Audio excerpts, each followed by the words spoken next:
Welcome back to Plant Science World. This is Dr. Prashant Singh. Today I am going to talk about plant nomenclature, especially about ICBN.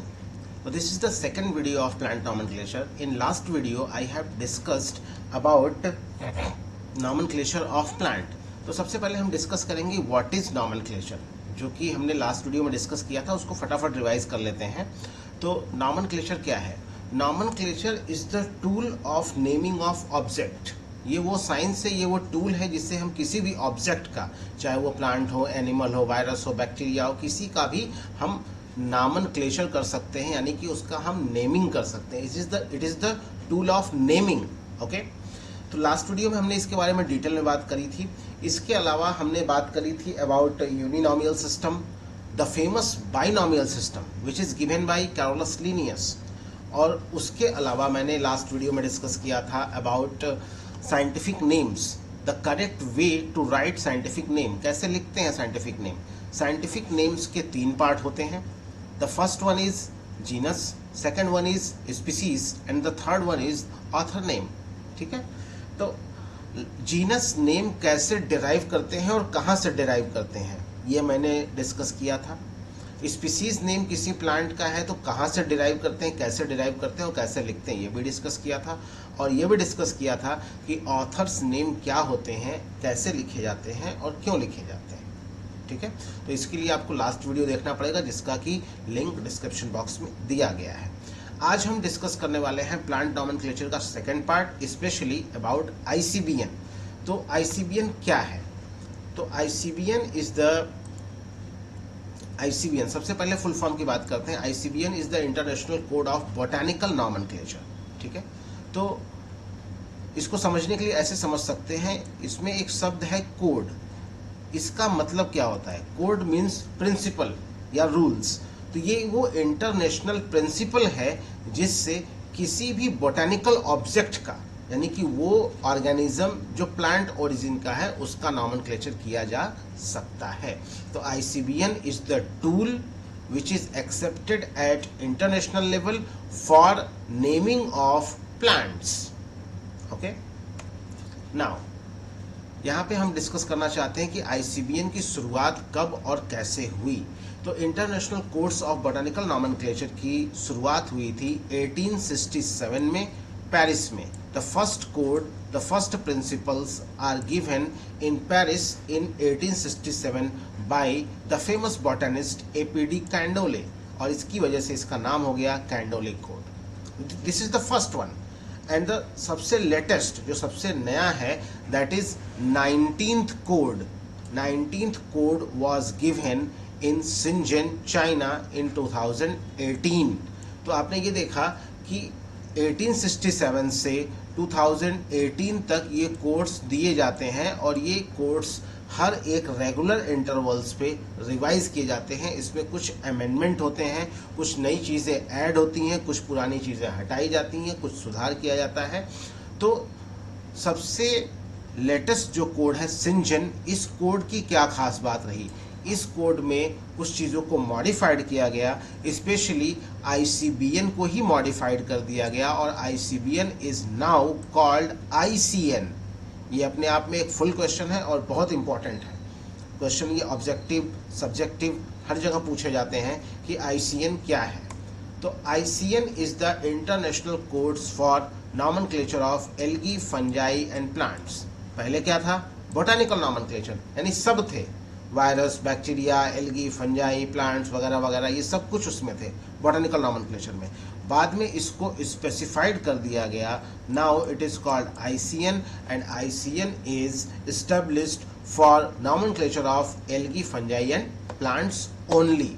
ठीक है, क्योंकि बहुत सारे लोगों के ये तर्क आए, ये ऑब्जेक्शंस आए कि बोटैनिकल में सिर्फ प्लांट होने चाहिए, फिर आप एल्गी की नॉमेनक्लेचर क्यों कर देते हैं, फिर आप फंजाई की नॉमेनक्लेचर क्यों कर देते हैं उसी में, फिर आप वायरस की क्यों कर देते हैं, बैक्टीरिया क्यों कर देते हैं.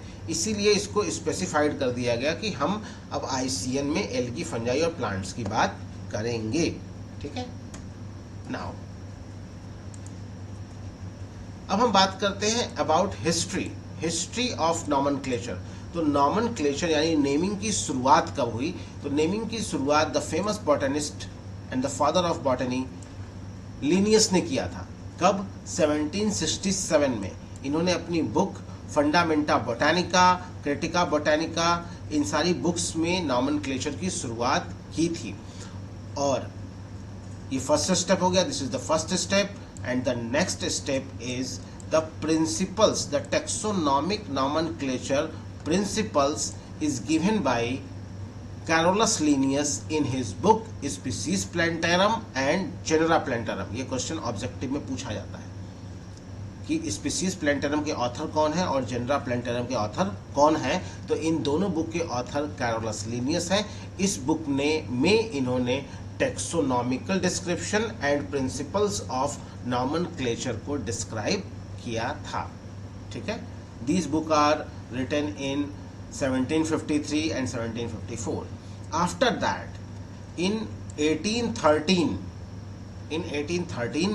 A.P.D. Candolle further modified the principles of nomenclature in his book, and after that, Studel in 1821 published Nomenclature Botanicus, जिसमें इन्होंने लैटिन नेम्स को इंक्लूड किया था। This is another very important thing. आप सब जानते हैं कि प्लांट्स के नाम हो, एनिमल्स के नाम हो, कोई भी साइंटिफिक नाम हो, वो सब लैटिन में लिखे जाते हैं। और इसकी शुरुआत कब हुई थी? 1821 में। किसने किया था? स्टूडल ने किया था। इन्होंने अपने बोटानिकल नॉमेनक्लेचर के डिस्क्रिप्शन में ये ऐड किया था कि सब कुछ लैटिनाइज किया जाएगा। और इन्होंने सिनोनिम्स को भी ऐड किया था, यानी कि एक पौधे के कई नाम। ये मैंने अपने लास्ट लेक्चर में आपको बताया था, आगे भी बताऊंगा। एक पौधे के कई नाम होते हैं और क्यों होते हैं, ये सब स्टूडल ने किया था। तो these are the milestone about history of nomenclature. Now this is another important thing, the history of IBC and ICBN. What is IBC? थोड़ा ध्यान से समझिएगा। आईबीसी क्या है? International Botanical Congress. ठीक है, ये इंटरनेशनल बोटानिकल कांग्रेस का शॉर्ट फॉर्म है आईबीसी। अब इंटरनेशनल बोटानिकल कांग्रेस होता क्या है? इंटरनेशनल बोटानिकल कांग्रेस हर 5 साल पे ऑर्गेनाइज किए जाने वाले इंटरनेशनल मीटिंग्स या कॉन्फ्रेंस को कहते हैं। इसमें सारी दुनिया के सारे बॉटनिस्ट इकट्ठा होते हैं, बहुत सारे टॉपिक्स पे, एजेंडाज पे बात की जाती है और इसी में नए रूल्स और नए रिकमेंडेशन बनाए जाते हैं। ठीक है, उसी को बोलते हैं आईबीसी। अभी मैंने लास्ट कुछ देर पहले पिछली स्लाइड में बताया था सिंजन कोड 2018। तो इंटरनेशनल बोटानिकल कांग्रेस की कॉन्फ्रेंस 2018 में सिंजन चाइना में हुआ था। और उसका एजेंडा क्या था? उसका एजेंडा ये था कि आईसीबीएन को मॉडिफाई किया जाए। किसमें? आईसीएन में। आई थिंक आपको समझ में आया होगा। तो सबसे पहले हम यहाँ देखते हैं क्या लिखा हुआ है। यहाँ लिखा हुआ है कि for the first time in 1867 the International Botanical Congress held at Paris। अभी मैंने बात करी थी कुछ देर पहले, पेरिस में हेल्ड किया गया था और वहाँ पे नॉमेनक्लेचर के नए रूल्स बनाए गए थे जिसको अडॉप्ट किया गया था बाय डी कैंडोले, और इसी को बोला गया था डी कैंडोले कोड। ठीक है, इसके बाद एक लंबे गैप के बाद बोटानिकल कांग्रेस हुआ और वो हुआ इन 1906। कहाँ हुआ? वियना में। और वहाँ पे जो इंटरनेशनल रूल्स बनाए गए फॉर बोटानिकल नॉमेनक्लेचर उसे कहते हैं हम लोग वियना कोड। ठीक है, वियना कोड 1906 में आया था वियना में, आफ्टर अ लॉन्ग गैप। उसमें कुछ नए रूल्स रिकमेंडेशन बनाए गए बोटानिकल कांग्रेस के और वो उस समय लेटेस्ट था, इसलिए उसको अडॉप्ट किया गया और उसको बोला गया वियना कोड। लेकिन वियना कोड से पहले भी एक कोड आया था, रोचेस्टर कोड, इन 1892 में। ठीक है, वियना कोड से कि कुछ देर पहले, कुछ सालों पहले एक रोचेस्टर कोड आया था 1892 में, जिसको दिया था एनएल ब्रिटॉन ने। एनएल ब्रिटॉन ने ये कोड प्रपोज किया गया था। वो एक अमेरिकन बॉटनिस्ट थे। ठीक है, तो एट दैट टाइम 2 कोड थे। At that time international community में 2 कोड थे नॉमेनक्लेचर के। पहला कोड था वियना कोड और दूसरा कोड था रोचेस्टर कोड। कुछ बॉटनिस्ट रोचेस्टर कोड को फॉलो करते थे, स्पेशली अमेरिकन बॉटनिस्ट। कुछ वेट बॉटनिस्ट वियना कोड को फॉलो करते थे। ओके, आफ्टर दैट इन दोनों कोड्स को आपस में मर्ज किया गया और एक नया कोड बनाया गया। कब बनाया गया? वो 1935 में बनाया गया, जब इंटरनेशनल बोटेनिकल कांग्रेस हुई। कहाँ पे? कैम्ब्रिज में। यहाँ पे वियना कोड और अमेरिकन कोड दोनों को कंप्रोमाइज किया गया और एक नए सेट ऑफ रूल्स बनाए गए, एक नए सेट ऑफ रूल्स बनाए गए और वो सेट ऑफ रूल्स फॉलो किए जाते थे। ठीक है, 2006 तक फॉलो किए गए हैं, आगे हम उसको डिस्कस करेंगे। और 1906 में जो वियना कोड बनाया गया था वो 2006 तक फॉलो किया गया। इसको मर्ज कर दिया गया था अमेरिकन कोड्स के थ्रू।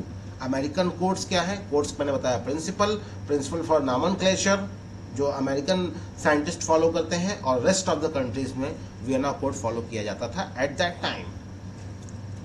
देखिए यहाँ पे एक और इन्फॉर्मेशन दी गई है। International botanical congress is held at every 5 year intervals. हर 5 साल पे इंटरनेशनल बोटेनिकल कांग्रेस की मीटिंग्स ऑर्गेनाइज की जाती हैं, जिसमें बहुत सारे कोर्स में अमेंडमेंट किए जाते हैं, बहुत सारे नए रूल्स और रिकमेंडेशन को ऐड किया जाता है। और इसका जो ऑफिशियल वर्जन है वो पब्लिश होता है इंग्लिश में, फ्रेंच में और जर्मन लैंग्वेज में पब्लिश होता है। आईसीबीएन के ऑफिशियल लैंग्वेजेस 3 हैं। ये सारे ऑब्जेक्टिव क्वेश्चंस कॉम्पिटिटिव एग्जाम में पूछे जाते हैं। Now the ICN. अब यहाँ पे एमएससी की क्लासेस की कुछ चीज़ों को मैंने ऐड किया है। आईसीएन पे शॉर्ट नोट आप क्या लिखेंगे? आईसीएन क्या है? ध्यान से समझिए इसको। ICN is the international code for nomenclature of algae, fungi and plants. मैंने आपको बताया it is the set of rules and recommendation that govern the scientific naming of all organism.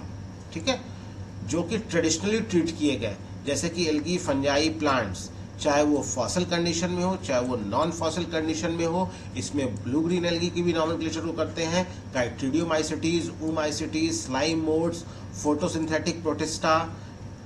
इन सारे ऑर्गेनिज्म के नॉमेनक्लेचर की जिम्मेदारी आईसीएन की है। आप इसमें देखेंगे, इसमें कहीं आपको बैक्टीरिया नहीं मिला, कहीं आपको वायरस नहीं मिला, इन सबको अलग कर दिया गया।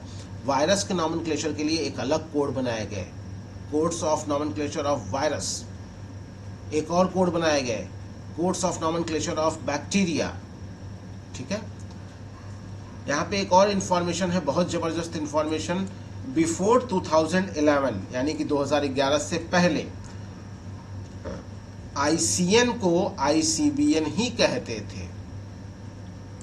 2011 में जो इंटरनेशनल बोटेनिकल कांग्रेस हुआ था वो मेलबर्न, ऑस्ट्रेलिया में हुआ था, और वहीं पे शुरुआत हो गई थी कि अब आईसीबीएन के नाम को और उसके ऑब्जेक्टिव्स को चेंज करने की आवश्यकता है। वहीं पे एक नया नाम प्रपोज किया गया कि now the ICBN is called ICN, और इस पे फाइनल जजमेंट या फाइनल डिसीजन बनता है 2018 सिंजन कोर्ट में। ठीक है, नाउ अब हम बात करते हैं आईसीबीएन के ब्रॉड आउटलाइन पे। देखिए मैं फिर से डिस्कस कर रहा हूँ आपके साथ, आईसीबीएन बहुत पुरानी चीज़ है, यूजी के सिलेबस तक है ये, लेकिन आईसीएन पीजी के सिलेबस तक है। दोनों एक ही हैं, आईसीबीएन पुराना है, आईसीएन नया है, लेटेस्ट है। तो हम बात करेंगे broad outlines of code, ICBN की बात कर रहे हैं हम। तो आईसीबीएन कोड को डिवाइड किया गया है 3 डिविजन्स में। इसमें जो रूल्स एंड रिकमेंडेशन दिए गए हैं इनको 3 डिवीजन में डिवाइड किया गया है। Division 1 principles, division 2 rules and recommendation, जिसमें कि 62 आर्टिकल्स हैं। प्रिंसिपल 1 to 6 प्रिंसिपल हैं, यानी कि total nomenclature of plant depend करता है केवल 6 प्रिंसिपल्स पे। और डिवीजन 2 में रूल्स एंड रिकमेंडेशन है। डिवीजन 3 में provision for modifications of code. Division 3 जो है आईसीबीएन का, वो हमें इस बात की परमिशन देता है कि हम अपने कोड्स को कभी भी बदल सकते हैं। इसी के तहत बार बार चेंजेस किए जाते हैं। अब इसको हम लोग एक एक को डिस्कस करेंगे। सबसे पहले हम बात करेंगे डिवीजन 1 प्रिंसिपल्स, जिसमें कि 6 प्रिंसिपल्स हैं, मैंने पहले बताया आपको। The principle 1 is independence. Independence का मतलब botanical nomenclature is totally independent from zoological nomenclature, दोनों में कोई रिलेशन नहीं है। ठीक है। Division 2 principle is type. The application of names of taxonomic group is determined by nomenclature types, जिसे हम कहते हैं टाइप जेनरा। इसके बारे में आपको नेक्स्ट वीडियो में, हमारी जो आने वाली लेक्चर्स होंगे उसमें मैंने टाइपिफिकेशन के लिए एक अलग से लेक्चर बना रखा है, तो आप उसको वहाँ जाके एक्सेस करिएगा। थोड़ा सा मैं आपको बता देता हूँ कि टाइप जनरा क्या होते हैं। हर एक फैमिली में एक एक प्लांट होता है जिसे हम लोग कहते हैं टाइप, ठीक है, ठीक है, हर एक कैटेगरी में। जैसे फॉर एग्जांपल आप सब जानते हैं ब्रेसिका कंपेस्टिस यानी कि सरसों, जो फैमिली ब्रेसिकेसी का मेंबर है, ब्रेसिकेसी फैमिली का टाइप जनरा है ब्रेसिका। ठीक इसी तरीके से फैमिली मालवेसी, आप सबने 12th में पढ़ी है, मालवेसी यानी गुड़हल वाली फैमिली, हिबिस्कुस रोजा साइनेंसिस वाली फैमिली। मालवेसी फैमिली का टाइप जनरा है मालवा। ठीक उसी तरीके से कंपोजिटी या एस्टरेसी फैमिली, एस्टरेसी फैमिली का टाइप जनरा है, ठीक है। तो हर एक फैमिली का एक टाइप जनरा होता है और वहीं से उसके नॉमेनक्लेचर टाइप को डिटरमाइन किया जाता है। ये हम आपको नेक्स्ट लेक्चर में बहुत अच्छे से क्लियर करेंगे टाइपिफिकेशन पे। Next, the third principal is the principle of priority, यानी कि the nomenclature is given by the priority of publication. अब मैं इसको आम भाषा में समझाता हूं। पहले आओ पहले पाओ, यानी किसी प्लांट का नाम जिस साइंटिस्ट ने सबसे पहले प्रपोज किया वही माना जाएगा, जो सबसे पुराना है वही माना जाएगा, ठीक है। अगर एक प्लांट है उसको 3 अलग अलग साइंटिस्ट ने डिस्कवर किया, तीनों ने अलग अलग उसके नाम दिए, तो जो सबसे पहले नाम दिया था उसको माना जाएगा, वो कंसिडर किया जाएगा। इसे बोला गया principle of priority. Next, correct name. The next objective of ICVN is, कोई भी टेक्सोनॉमिक ग्रुप हो, चाहे वो साइंटिफिक नेम्स की बात करें, जीनस की बात करें, स्पीसीज की बात करें, फैमिली की बात करें, ऑर्डर्स की बात करें, किंगडम की बात करें, सबके नाम करेक्ट होने चाहिए। और सारे नाम्स करेक्ट तब होंगे जब वो उनके कैरेक्टर्स पे बेस्ड होंगे, ठीक है। पिछली वीडियो को डिस्कस करिए, उसमें जाइए, उसमें ये चीज़ें बताई गई हैं। Latin, use of language Latin, मैंने ये लास्ट वीडियो में डिस्कस किया था आपने कि सारे scientific name must be latinized, latinize word का इस्तेमाल किया जाता है। And the next rule is retroactive, यानी कि नॉमेनक्लेचर जो होता है वो एक्सप्रेस होता है प्रोग्रेसिव एंड रेट्रोएक्टिव, यानी कि इसमें हम लोग फॉरवर्ड डायरेक्शन में और बैकवर्ड डायरेक्शन दोनों में मूव कर सकते हैं। This is the principles of ICVN। Now the rules and recommendation, इसके बारे में मैं बहुत डिटेल नहीं जा रहा हूँ, नहीं तो वीडियो बहुत लेंदी हो जाएगा। इसमें मुझे ये समझना है कि रूल्स एंड रिकमेंडेशन के कुल 62 आर्टिकल्स हैं। हर आर्टिकल में बहुत सारे रूल्स और रिकमेंडेशन लिखे गए हैं, जिसके आधार पे हम सारे ऑर्गेनिज्म का नॉमेनक्लेचर करते हैं जो कि प्लांट की तरह ट्रीट किया जाता है, ठीक है। अलग अलग रूल्स अलग अलग प्लांट्स में है। कुछ रूल्स हमने आपको बताए थे पिछली वीडियो में, आप जाइएगा, जहाँ पे हमने आपको बताया था कि जेनरिक नेम कैसे डिराइव करते हैं, स्पीसीज नेम कैसे डिराइव किया जाता है, कैरेक्टर के आधार पे, किसी प्लांट के कैरेक्टर के आधार पे उसके जेनरिक नेम और स्पीसीज नेम को डिराइव किया जाता है। वहाँ पे मैंने कुछ रूल्स और रिकमेंडेशन की बात की थी, कुछ आर्टिकल्स के नंबर भी बताए थे, तो आप उस वीडियो को जाके एक्सेस करिएगा इसके लिए, ठीक है। नाउ कुछ बड़े इंपॉर्टेंट हैं, जो बड़े इंपॉर्टेंट हैं, जैसे द रूल्स आता है द रैंक ऑफ टेक्सा, ठीक है। अकॉर्डिंग टू आर्टिकल 1, टेक्सा के रैंक को कहते हैं टेक्सॉन, ठीक है, टेक्सॉन। जैसे जब हम क्लासिफिकेशन लिखते हैं, किसी प्लांट का या किसी ऑर्गेनिज्म का क्लासिफिकेशन लिखते हैं, तो उसकी शुरुआत कैसे करते हैं? सबसे नीचे क्या होता है, सबसे लास्ट पॉइंट क्या होता है? स्पीसीज। स्पीसीज के ठीक ऊपर होता है जीनस। जैसे अगर ब्रेसिका कंपेस्टिस, तो कंपेस्टिस इज द स्पीसीज जो सबसे नीचे आएगा, उसके ऊपर आएगा जीनस, जीनस के ऊपर आएगा फैमिली, जीनस के ऊपर फैमिली, फैमिली के ऊपर ऑर्डर, ऑर्डर के ऊपर क्लास, क्लास के ऊपर डिवीजन और डिवीजन के ऊपर किंगडम, ठीक है। हमने from base to the top यहाँ तक गए हम, ठीक है। तो किसी भी टेक्सॉन, ये सारे टेक्सॉन है, जीनस एक अलग टेक्सॉन है, स्पीसीज एक अलग टेक्सॉन है, फैमिली एक अलग टेक्सॉन है, ऑर्डर एक अलग टेक्सॉन है। इन टेक्सॉन को अरेंज करने का एक स्पेसिफिक मैनर है, इसीलिए बताया गया the rank of taxa. The first rank is species, second rank is genus, third rank is family, fourth rank is order, fifth rank is class, sixth rank is division and seventh rank is kingdom. ठीक है, अब कभी कभी आप देखेंगे कि इन taxonomic category को कुछ छोटे छोटे कैटेगरी में डिवाइड कर दिया गया, जैसे फैमिली को सब फैमिलीज में डिवाइड किया गया, ऑर्डर को सब ऑर्डर में डिवाइड किया गया, तो उसमें उसके नाम के आगे हम लोग सब एक प्रीफिक्स जोड़ देते हैं। तो ये सब आप जानते हैं, आपने अगर कहीं क्लासिफिकेशन पढ़ा होगा तो उसमें ये चीज़ें लिखी होती हैं। आई होप आपको क्लियर हुआ होगा। Now this is very much important. हर एक टैक्सॉन का जो रैंक है उसकी एंडिंग फिक्स हो गई, आईसीबीएन ने इसे फिक्स कर दिया गया। जैसे अगर डिवीजन है तो डिवीजन की एंडिंग फाइटा से होगी, जैसे थैलोफाइटा एल्गी को बोलते हैं, ब्रायोफाइटा ब्रायोफाइटा, टेरिडोफाइटा, ठीक है, एम्ब्रियोफाइटा। ओके, अगर रैंक क्लास है तो इसकी एंडिंग ऑप्सिडा से होगी, ब्रायोप्सिडा, हिपैटिकॉप्सिडा। ठीक है, अगर सब क्लास है तो आईडी होगी, ऑर्डर है तो एल्स होंगे, रेनेल्स, मालवेल्स, जिंजीबरेल्स, ठीक है, एस्टरेल्स। फैमिली है तो उसकी एंडिंग एसी से होगी, कुकुरबिटेसी, एस्टरेसी, ब्रेसिकेसी, सोलेनेसी। ठीक है, तो ये सारे एंडिंग सफिक्स को फिक्स कर दिया गया आईसीबीएन के द्वारा। नाउ ये जो रूल्स और रिकमेंडेशन है ये बोलते हैं कि यूनिफॉर्मिटी होनी चाहिए किसी भी टैक्सॉन में।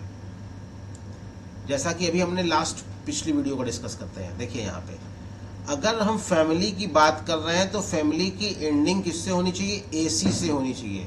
किसी भी फैमिली के लास्ट में एसी होना चाहिए, ए सी ई ए ई होना चाहिए। जैसे Ranunculaceae, Malvaceae, Brassicaceae, Solanaceae, Asteraceae, Apiaceae, ठीक है, स्क्रोफुलेसी, कुकुरबिटेसी, लेग्यूमिनेसी, है ना, सीजल पिन्नेसी, बहुत सारी फैमिलीज है, सबके लास्ट में एसी होनी चाहिए। ठीक है, तो अब एंजियोस्पर्म में 8 ऐसी फैमिलीज थी जिनके टैक्सॉन के नेम के लास्ट में एसी नहीं था, जैसे क्रूसीफेरी, लेग्यूमिनोसी, गटीफेरी, अम्लीफेरी, कंपोजिटी, लैबिएटी, पामी और ग्रामिनी। थोड़ी सी स्पेलिंग मिस्टेक है, ग्रामिनी। ठीक है, तो इसलिए according to the recommendation and rules of ICBN इन सारी फैमिलीज का नाम चेंज कर दिया गया। इसको बोला गया करेक्ट नेम या अल्टरनेटिव नेम। क्रूसीफेरी का नाम चेंज किया गया ब्रेसिकेसी से, लेग्यूमिनोसी का नाम चेंज किया गया फेबेसी से, गटीफेरी का नाम चेंज किया गया क्लूसिएसी से, अम्लीफेरी का नाम चेंज किया गया एपीएसी से, Compositae now called Asteraceae, Labiatae now called Lamiaceae, and Palmi now called Ericaceae, and Gramini now called Poaceae. Okay, and every family has a type genera. Brassicaceae का type genera Brassica, Fabaceae का type genera Faba, Clusiaceae का Clusia, Apiaceae का Apium, Asteraceae का type genera Aster, Lamiaceae का Lamium, Ericaceae का Erica, and Poaceae का type genera Poa. ठीक है, this name has been change on the recommendation of ICBN. ICBN ने यह बोला कि हर टैक्सॉन का एंडिंग सिमिलर होना चाहिए, अगर फैमिलीज हैं तो एसी होना ही चाहिए। इसीलिए 8 फैमिलीज थे जिनके लास्ट में एसी नहीं था, तो उनके नाम को चेंज कर दिया गया। ठीक है, now this is the principle of priority.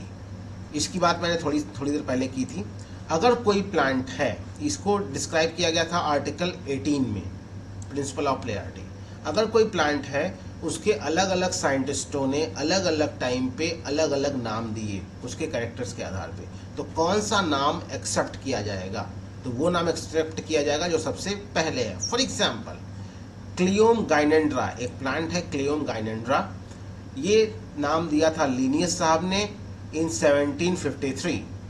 इसी प्लांट को बाद में क्लियोम गाइनेंड्रा को ही बोला गया क्लियोम पेंटाफाइला इन 1762 बाय लिनियस अगेन, और इसी प्लांट को बाद में बोला गया गाइनेंड्रोप्सिस पेंटाफाइला बाय डी कैंडोले इन 1874। तो यहाँ आप देख रहे हैं सबसे पुराना क्या है भाई 1759, तो कौन सा एक्सेप्टेड है? On the basis of principle of priority Cleome gynandra is retained as correct name. बाकी के दोनों क्या इनकरेक्ट है? नहीं, बाकी के दोनों इनकरेक्ट नहीं है, वो उसके सिनोनिम्स हैं। ठीक है, तो this is all about the ICBN and the nomenclature of plants. This is the second and final video of plant nomenclature. I hope आप सब लोगों को क्लियर हुआ होगा। अगर आपको क्लियर हुआ है तो आप लाइक करिए, चैनल को सब्सक्राइब करिए और वीडियो को शेयर करिए। अगर आपको कुछ क्वेश्चंस पूछने हैं तो आप कमेंट बॉक्स में पूछ सकते हैं, आपको डेफिनेटली रिस्पॉन्ड किया जाएगा। Thank you so much.